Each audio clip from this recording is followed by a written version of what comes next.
Good morning, everybody. Welcome to what I call Spin the Wheel of Weather in Michigan. We've enjoyed, I think, everything in the span of 48 hours, and it looks like we'll be enjoying more. But we're not in the UP, so we don't have feet of snow to look forward to. I'm John Moody, your music director, and today I am joined with Carolyn Keeble on some very special instruments today. And it's also a good time to see her because normally the next couple of days she belongs to the world in whatever Irish pub is having music. We're happy to have Kay Sato here on piano for us. We're very excited to welcome Deb Imbrock as song leader. And special music is anyone's guess. Yeah. So if you're able, please stand, and we will start with our congregational selections.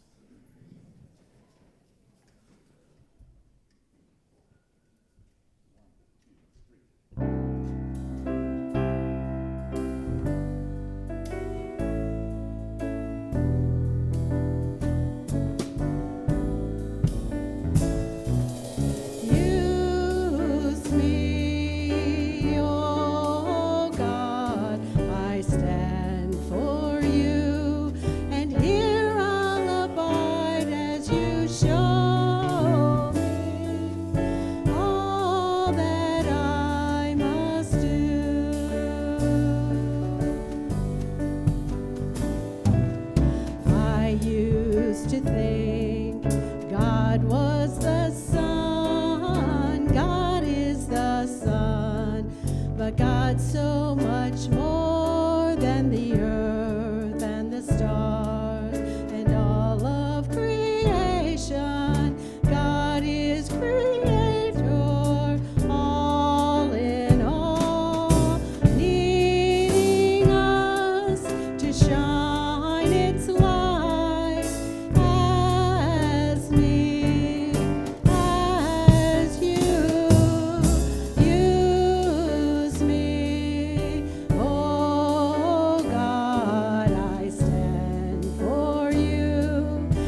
Welcome to Unity of Kalamazoo, where spirituality is practical, love is inclusive, and transformation is real. This is a community of people who want to live with deeper meaning, greater compassion, and a faith that works in everyday life.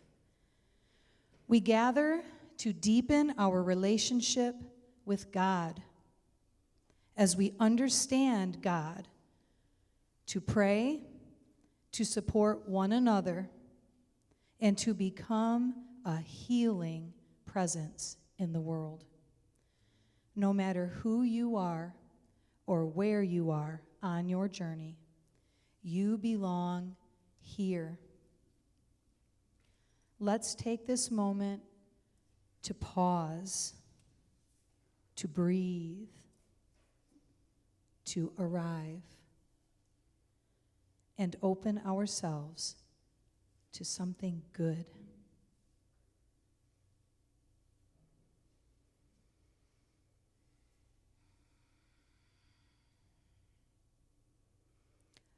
Well, top of the morning to you, fantastic Unity of Kalamazoo clan. I love your green spirit today, friends. My name is Beth Odekirk, and I am glad we get to be together today. One of my favorite weeks upcoming in the year. We offer our thanks and gratitude to everyone who has made the service possible today. This is a community effort, and your contributions are appreciated and valued. Thank you, Deb, for kicking us off this morning. It was absolutely lovely. If you haven't already done so, please invite your phone into the silence so we can be fully present to each other during our time together this morning. If you are joining us for the first time, we trust this will be a memorable day for you.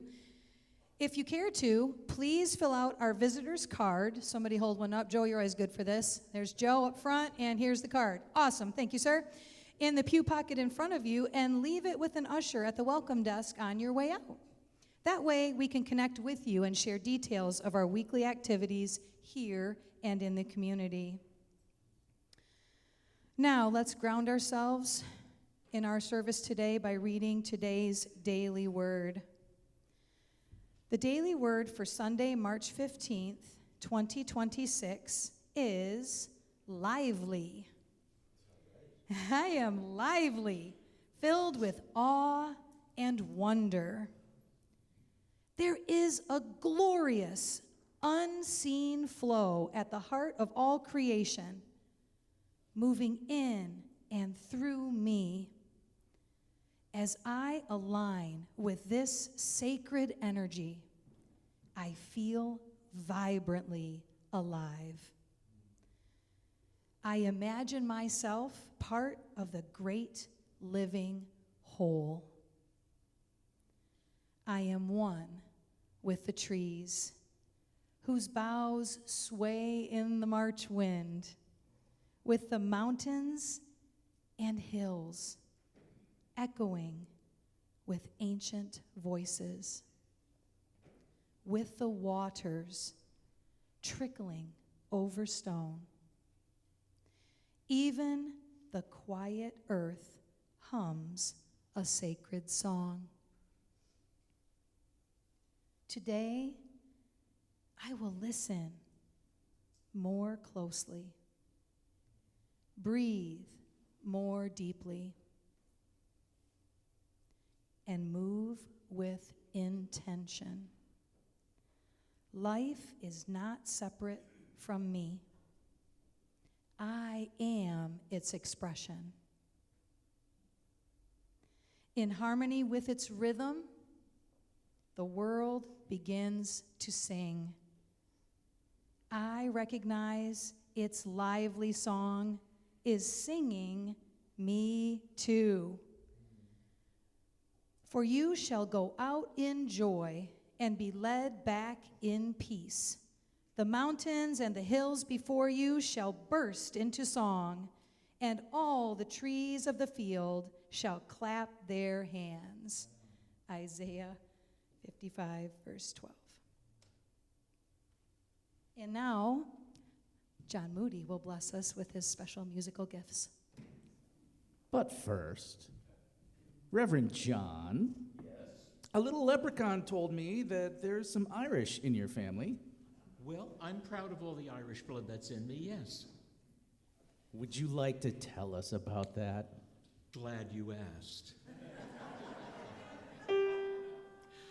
On the day I was born, said my father, said he, of an elegant legacy waiting for ye.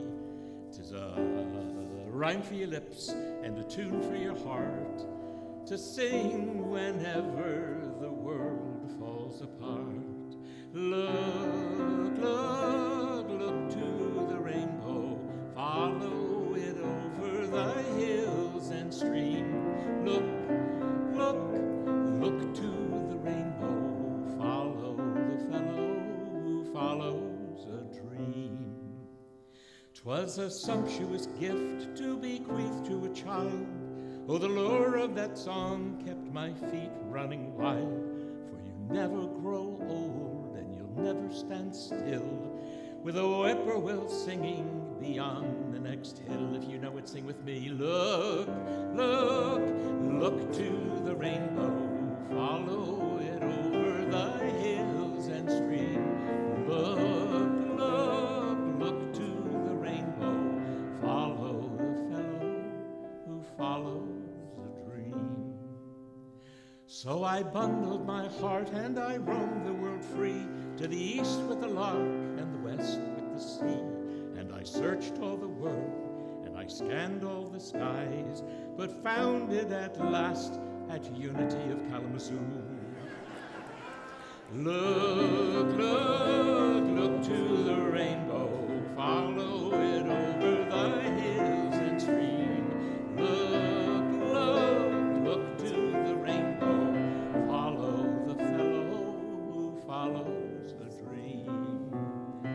Follow the fellow, follow the fellow, follow the fellow who follows a dream.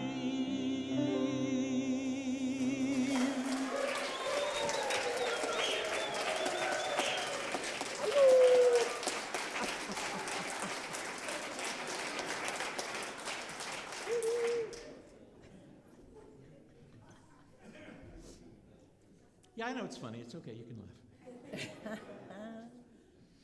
I'll only do that a few times a year. I'll only subject you to that a few times a year. However, you get subjected to me every Sunday because my name is John McLean, which is a Scottish name, but I'm half Irish. My people came in 1842 during the potato famine from Cork. And my great-grandmother literally was an Irish washerwoman. And my grandfather was a great-grandfather was a trolley car operator, and then they still had horses in Manhattan. And they made sacrifices for my family. But yes, it is the delight of my life that I get to be here with you, because there is no place I would rather be than here with you on Sunday morning, and to carry a banner of a word of truth that sets all people free. And hopefully, I live according to that. We have a statement of faith. Do you have that slide there, Brian, for everybody? The I believe, if you would accompany me with this, if you feel so moved. I believe in one presence and one power, God the good, active in all life. I affirm the divine within us and within every person, everywhere, I choose thoughts that create, words that heal, and actions that serve. I practice prayer and am guided, strengthened, and renewed. I commit to living what I know, so our lives become a force for good in the world. And so it is. And amen to that. I will be brief with our announcements. I have to keep reminding myself and everybody, please make sure you read the weekly news. There's something different in it every single week. You will have information that is important for you for upcoming things. Next Saturday after class, I will be leading an introduction to the hero's journey. You can sign up for it or just come. The hero's journey is a construct about what all the myths in the world have in common, and much or most of that is what we find in the Bible as well, if that's important to you. And it also gives you a path to walk for yourself in your own life. All of us are called upon to be heroic at one point or another. And when that moment comes, there is nothing to fear. I'd like to thank all the folks that sent me a birthday card. It was super cute and super fun, and we had a cake last week. And for those of you that didn't give me a birthday card, I know who you are.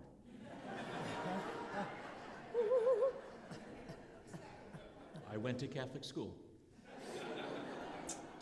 I will leave it at that. We are having a Seder here on Monday, the 6th of April. I invite you to sign up. Seating is limited, only 24 folks. It's being sponsored by our own Miss Rhonda and friends from Temple Benai and Congregation Moses. You can read more about it at the welcome table. And other than that, a game night on March 27th. I will be there for all of this. So do please get in the habit of making sure you don't quickly scroll through the newsletter, but read the things. There's a lot happening the rest of March and for the month of April as well. And so let's prepare for our gratitude practice. If we can, would our ushers come forward, please, today? Gratitude practice is something that reminds us of all the good that exists in our life currently. So when our ushers are ready, I worked on the show cops for 3 years, when I was in another business. And so when I say, assume the position, it was from getting hardwired from that experience. And let us, if you are prepared with that slide, please, Brian, our gratitude offering, please, now is together. I choose to give easily and joyfully, for God is my source, and gratefulness is my nature. And let's sing about that, shall we?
Announcement before we invite those coming into membership.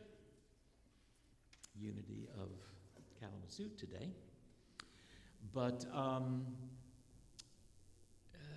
it seems like a long time ago. I've only really been here full time for about 90 days.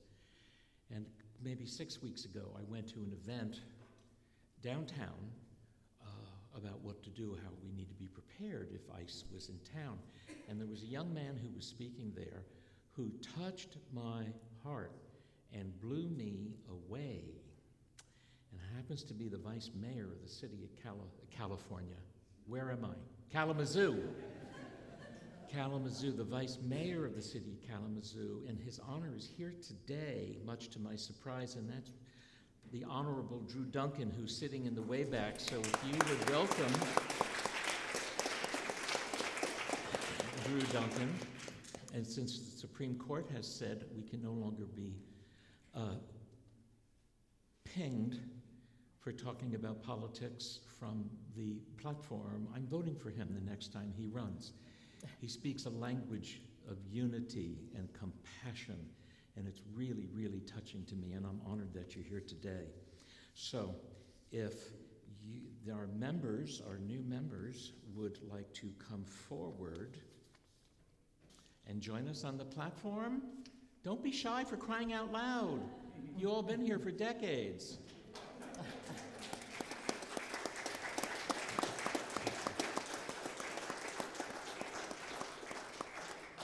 And you know what? I made a rookie mistake. I don't have my piece of paper with me. Can you all sit down and can we go to the second piece of special music while I go get that? Oh, no, I do. It's right here. It's right here. Dun, dun, dun, dun. I'm sure this is very impressive to the Vice Mayor of Kalamazoo. Very impressive for new members. And the people who wanted to reaffirm their commitment, they wanted to be on the platform as well. You all told me you did. But you changed your mind? Okay. Shyness avails you nothing in life. I'm just saying, that's part of my religion. You said you wanted to be on the platform if you wanted to reaffirm your membership. Yes? Come on. Okay. I'm just following directions here. Okay, now here they come. All right. It's okay. How about a little underscore of something? I don't care if it's Beauty and the Beast.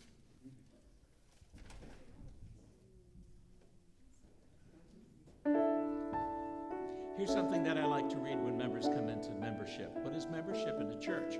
As I learned to say in the South, when you become a member of the church, it's because you are willing to take off your bib and put on an apron.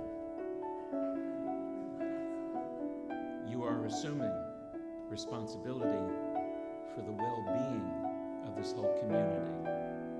There's a time in our life when we need to be fed. And then there's a time in our life when we give back. And so these people are coming into membership today and or reaffirming membership, because some of you have been here for decades, am I right? Many decades. But we had a wonderful and an interesting new member orientation a couple of Saturdays ago. And what I've done forever is there's something that I like to read. And it's called I Want to Be With People by Dana Warsnoop. I want to be with people, which is the purpose of church. Often people say they love coming to a place with so many like-minded people. But I don't want to be with a bunch of people who just think like me. I want to be in a beloved community where I don't have to think like everyone else to be loved, to be eligible, to belong. I want to be with people who value compassion, justice, love, truth, though they have different thoughts and opinions about all sorts of things. I want to be with independent-minded people of good heart.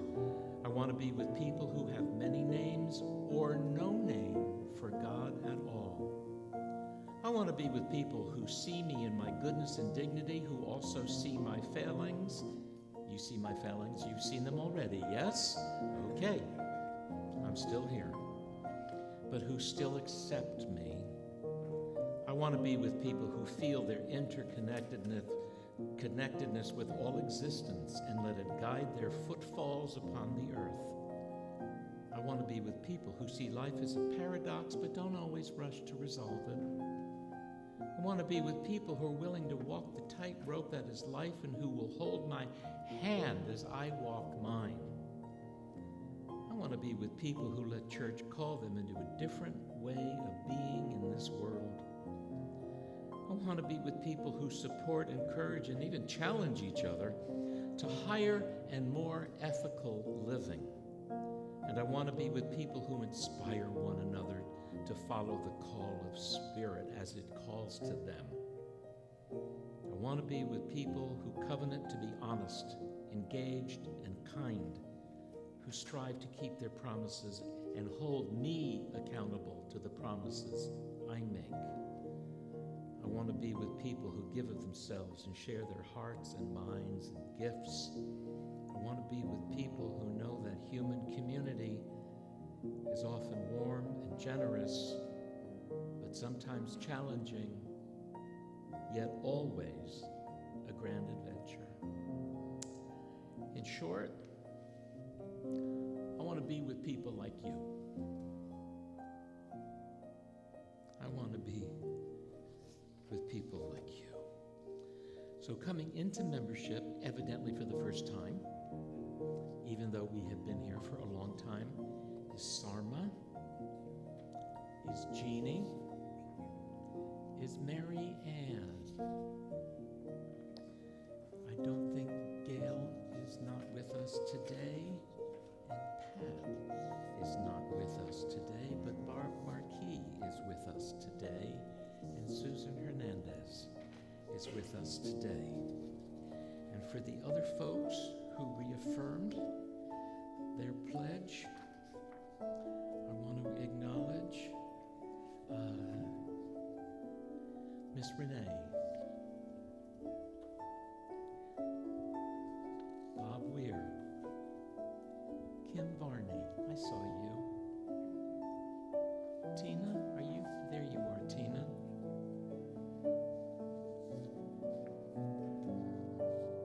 I'll give that back to you as well because there are two documents there. Dave and Jill. Where's Jill? She's out front. Oh, she's waiting with the little ones. Jane. Jane Brigham. Margaret Clark. Maggie Clark. Judy.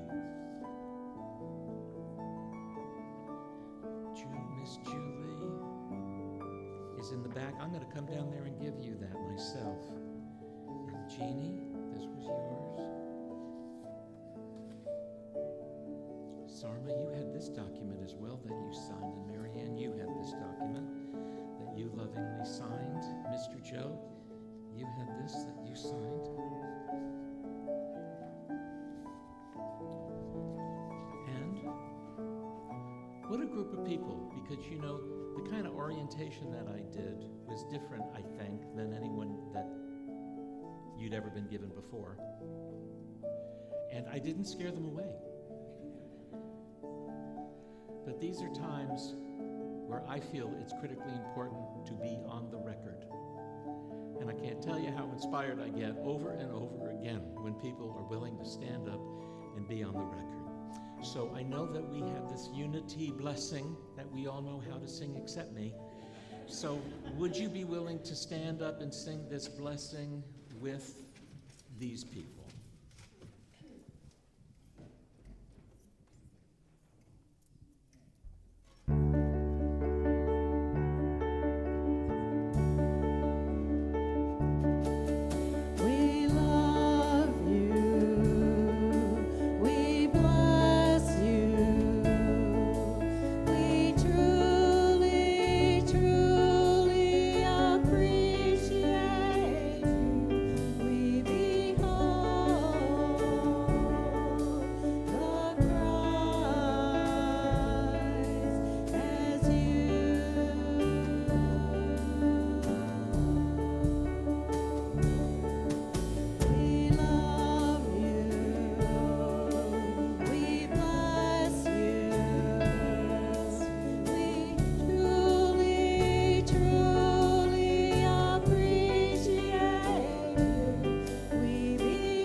For real, John and Carolyn.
so much. How cool is that? Imagine my surprise that the Daily Word would actually reflect specifically what I'm talking about today, which is Celtic spirituality. And this is not necessarily a class, even though it sounds kind of like a class. But I like to talk about other spiritualities to remind us what we all have in common with other people everywhere. And when we say Celtic, what do we really mean? At its root, Celtic is a language group. The way anyone who is an Arab is called an Arab because they speak Arabic, right. So traditionally, someone is a Celt if they were part of a Celtic language group, widely dispersed through all of Europe in the early days and winding up being concentrated in very, very southwest Scotland and Northern Ireland. So when we talk about things Celtic as opposed to the Boston Celtics, which is pronounced incorrectly, so be it. We're talking about that particular part of the world. Celtic spirituality, Celtic Christianity, as it were, is quite ancient. And who knows, I'll edit what I was going to say. It's quite ancient. St. Patrick was a real historic person. He was not a mythological person. He was a real person who was a Brit by birth under Viking times and was kidnapped by what we would now call Irish pirates and enslaved in Ireland. And he was born, I believe, around 430 of the Common Era and lived to almost 500. So this is a very long time ago. He was the one that gets credit for getting rid of all the snakes, maybe, and converting Ireland to Christianity. However, it was highly influenced by the spirituality of the people that were there, who were Druidic, the Druids of Stonehenge fame. And they had a very, very specific view of the world. When it's said in the Daily Word, I'm kind of amazed at how this fits. There's a glorious unseen flow at the heart of all creation, moving in and through me, and in and through all of creation. In Sunday school, we used to tell the kids there is no spot where God is not. And anybody know that one? Oh, yes, okay, all right, that's good. As I align with this sacred energy, I feel vibrantly alive. Why? Because it is all God. It is all God. And God showing up as anything is not necessarily better or more holy than any other aspect of this manifest world. The life principle itself is the divine, and Celtic spirituality has always understood that and has not changed for 1,500 years. And arguably, the unity that we practice now is profoundly influenced by this kind of mysticism, if you will. Sometimes people say to me, like in a business way, what's your competition? For a unity church, what's your competition? And I said, well, there's no such thing as competition because this is a creative universe. It's not a competitive one, A. But secondly, when people have gotten what they needed, they're free to go and find it in nature. Ralph Waldo Emerson wrote endlessly about this. His first published essay was called Nature, and it was about the sanctity of all of creation. Even our first basic principle, which is that there is one thing expressing one at all times everywhere, and is God the good. Yeah, not just people, in everything it expresses.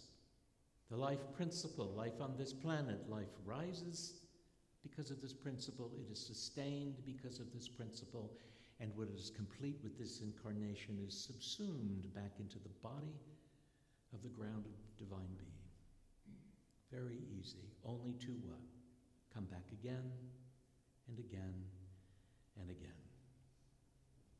Because all things, matter can be neither created nor destroyed, but transformed from one substance to another. So God is everywhere in everything. The practice becomes to live accordingly. Live accordingly as best we can. You've heard me say several times, no doubt, already, that I want everybody to have everything they want as long as it serves your health and wholeness, number one, and does not diminish the experience of another. And if the other is the Kalamazoo River, be mindful about what we do to the river, because it is a required part of the universe, just as much as you are. Be careful, be mindful. St. Patrick, going back, I have to share this. There's a thing that's called St. Patrick's breastplate, and it's not actually a thing. I don't know why it's called a breastplate, because I would think of it as a piece of armor.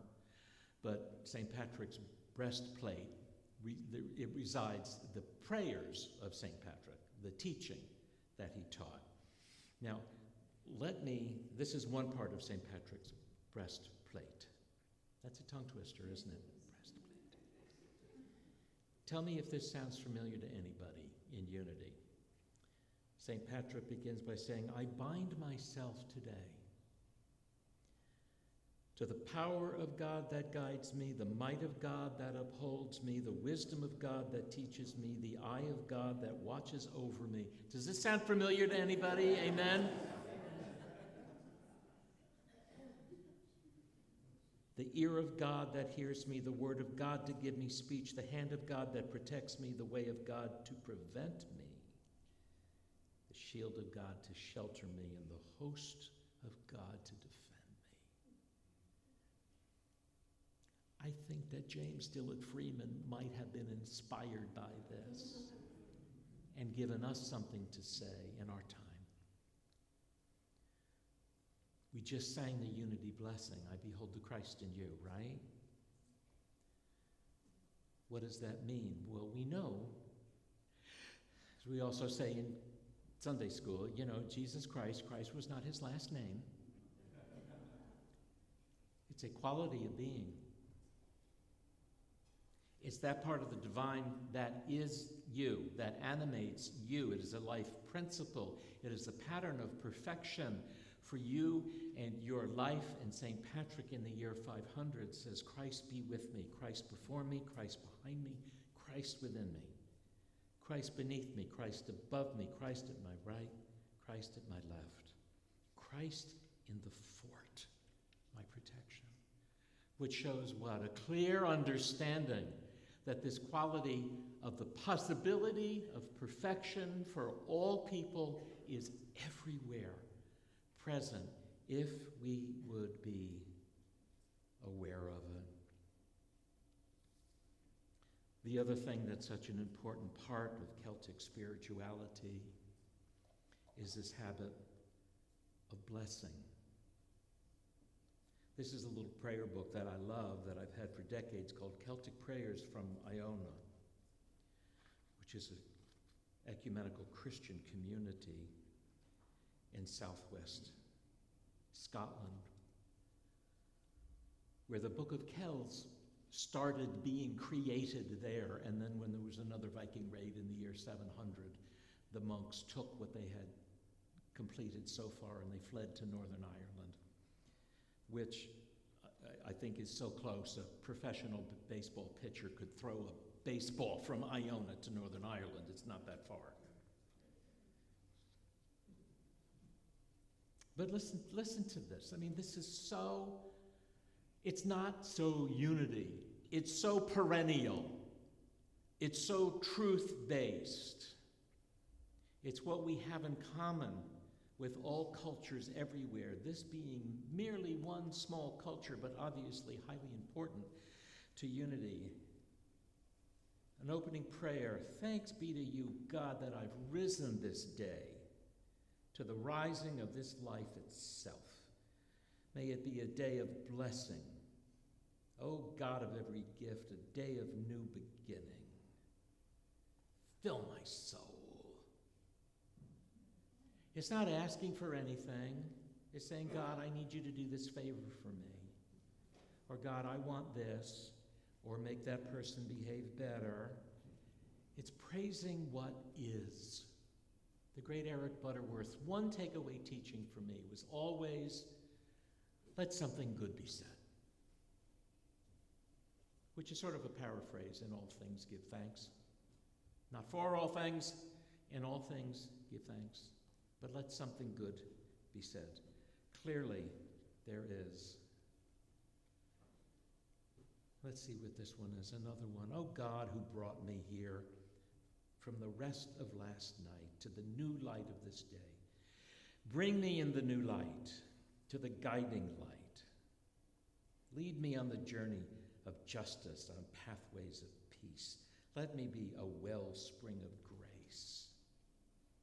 These are great, great prayers because they acknowledge no lack whatsoever, but always reflect back at me personally what I want to be, how I want to show up, how I can show up as a godling today for you, how I might be even better than a beneficial presence, even better than that, but active.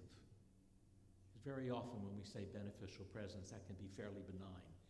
You know, as doctors say, first, do no harm. Well, that's a great practice to start with. Do no harm, and then what?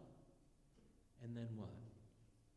Be the change you want to see in this world. Blessing itself is a spiritual practice. Let something good be said. The peril of having coffee together after service is that sometimes we can complain about what's wrong.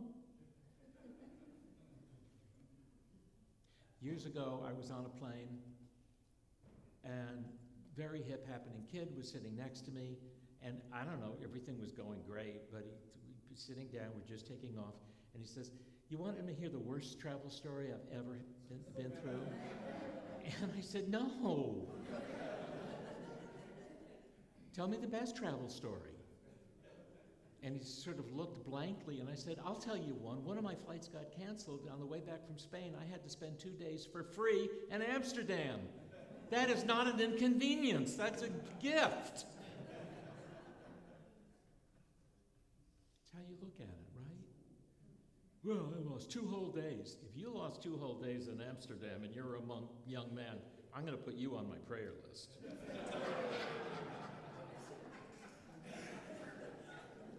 But I wish you were up here. But I'm bummed, right? Yeah. Okay. And lastly, one of the important hallmarks of Celtic spirituality is that, and Laura reminded me of this book last week called Anam Cara, which was a book came out about 30 years ago, and it was important for a long time, but it's about deep soul friendship. Deep soul friendship. The person that I can talk to and know I will not be judged. And that's what we're here for as well. As a community that seeks to support each other, I've heard it all.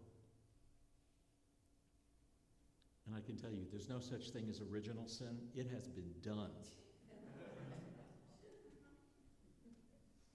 There There are original blessings. There are things that get created for the very first time which are a knockout and make life worth living. But there's no such thing as original sin. You will not be judged by anything you ever tell me. I figured when I worked at Silent Unity during school, I prayed with about close to 10,000 people. I know it was between 9 and 10,000 people. I've heard it. And I've been doing this for 40 years. I've heard it. And you will not be judged. Because there's no such thing as sin other than missing the mark. And when I miss the mark, I simply need to get back up and take aim at what I'm going for and do better. And we all support each other in that, yes? So whenever you ask for prayer, and again, please feel free. Ask me for prayer about anything. I'm here to support your most worthy ambitions. Your most unworthy ambitions is what Las Vegas is for, so you can do that there. But here in this church, if it blesses your health and wholeness, I'm with you. And I will not judge you. And we will walk with each other until we make it. Because we're all going in the same direction. And that's what I love about our communities, is we do have this same ambition for soul growth and richer understanding. Not in getting stuff, but in being a mighty presence. Soul friend, you will find here. And the last piece that I want to talk about before we have a meditation is the thing that the Celts call the thin places. The places and the time where the veil is very thin between this world and the next. I was listening to the cooking show on NPR yesterday afternoon in my car, and they were talking with an Irish woman, baker, and in a loaf of Irish soda bread, they always cut across the top. And I said, why do you do that? And she said, oh, it's to let the fairies out. There's another world that the Celts know about and that I have not experienced, but I believe, and that's why we have stories about fairies and gnomes and leprechauns. It's a very thin veil between this world and another world. I know some of you have been hospice nurses and volunteers. Anybody work in hospice? And the training that I've done, and with my own experience when my partner was dying, I was told that the thinnest moment is between 3 and 4 o'clock in the morning. Whatever time zone you're in, it doesn't matter. And that there's a kind of clarity that happens in that moment, and I experienced it 3 nights in a row. At 3 o'clock, there was this alertness and a kind of conversation and a kind of seeing and understanding that the veil is very thin between this world and the next. I know there's another world. I don't know what it is. And I hope there are fairies and leprechauns on the other side too. But I don't know. We'll know when we get to the other shore, right? But there's a time when the veil is thin, and there are places where the veil is thin. Sedona, Arizona is one of the places where the veil is thin. Iona, Scotland is a place where the veil is thin. I went there about 10 years ago, maybe, and I was called. I knew that my people were from that part of Scotland. My paternal family is Scottish, Celtic, and the maternal side is Irish. But I wanted to see the Iona Abbey there on this little island where they have these great standing Celtic crosses. And why did I want to go? I don't know. But what I found when I was there is that, guess what? I should have known. It's like Iona is the burial place of the kings of Scotland and the chiefs of the Clan MacLean. And one of the three standing crosses, stone crosses there, is MacLean's cross. How do you know?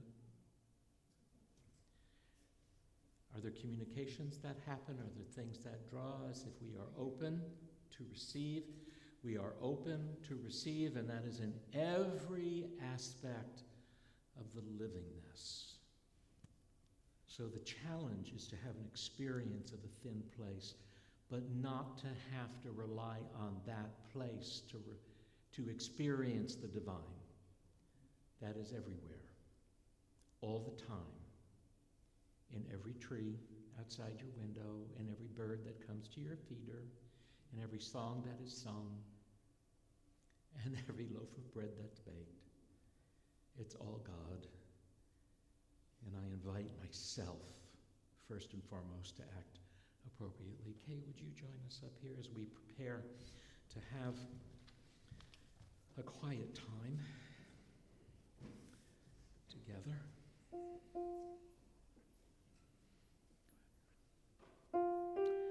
In the silence there is peace. In the silence there is unspoken joy. In the silence there's release from a world full of chaos and noise. So I wait for these special moments, and I hear what has never been said. And right here in this holy silence, I find God. I find myself.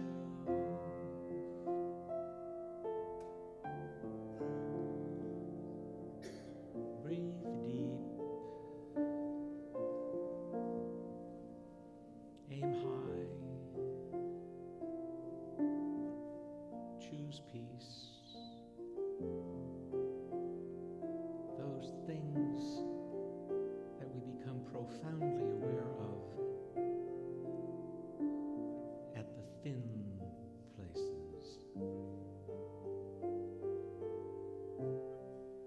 But the thinnest place is my own consciousness, my own mind, where, if I am willing to peek through the veil, I will remember that there is Christ within me, Christ above me, Christ beneath me, Christ to my left and my right, all around, and no other thing except when I judge it to be other. So I withdraw my judgment, and I find peace within the thinnest of all places, the Holy of Holies, my holy heart and mind. And let's support each other, shall we? Together for 1 minute, but in the silence, the thinnest silence, now.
breath of God is breathing me.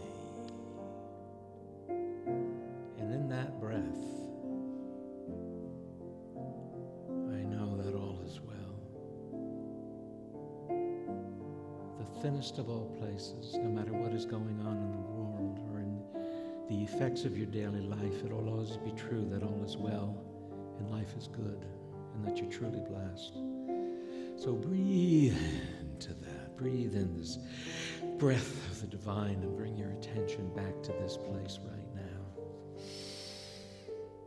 And look around at all the beautiful anamkara, all the beautiful souls around you. Soul friend. Yeah.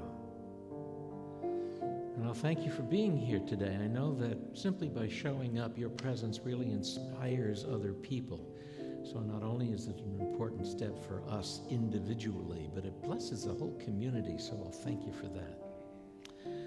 I'll thank Esther Vandekar for being here. I was at an amazing taiko concert last Sunday that was all done in tribute to Esther at Kalamazoo College. And it was fierce and alive with God vitality. And so Carolyn is a director of the program, having been mentored by Esther, and so how lucky we are to have that as a part of our community. I know that fellowship happens when we encourage each other on our journeys. And so I encourage you to reach out to a friend and ask them, what are they seeking to create? What good are they trying to bring into their life? And you, following the directions of Eric Butterworth, will say something good. You will let something good be said about how you can support them in the full realization of that creation and that healing in their life. And because it is such a pleasure, I know that I will be here next Sunday morning, and I look forward to seeing you then as well. So if you are able and willing, let's all stand and know the heavily Celtic-inspired prayer for protection. Shall we all know that together right now? The light of God surrounds us. The love of God enfolds us. The power of God protects us. The presence of God watches over us. For wherever we are, God is, and all is well. And saints preserve us. Let's have Deb lead us in the peace song, shall we?